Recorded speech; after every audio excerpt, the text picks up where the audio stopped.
Fenomena alam guys. Ada guys, on two guys. Viral tiang lampu bergerak sendiri di tengah makam.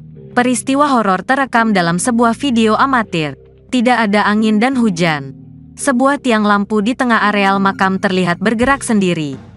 Warga sekitar pun heboh karena video yang viral di media sosial itu menampakkan areal pemakaman umum Desa Kembang, Telogosari, Kabupaten Bondowoso, Jawa Timur. Tampak tiang lampu abu-abu bergoyang-goyang sendiri saat cahaya matahari masih terang. Pagi ini di lapangan Desa Kembang viral loh. Ada tiang yang bergerak sendiri di dalam kuburannya. Kita lihat yuk, ujar si perekam video. Sabtu, tanggal 24 Juni tahun 2023. Tiang itu pun dikerumuni warga yang ingin melihat dari dekat.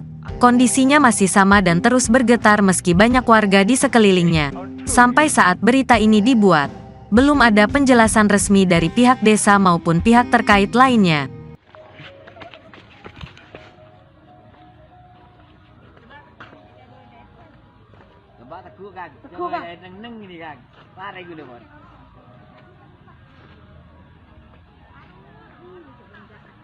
Angil. Terima kasih sudah nonton. Jangan lupa like, subscribe, dan share ya.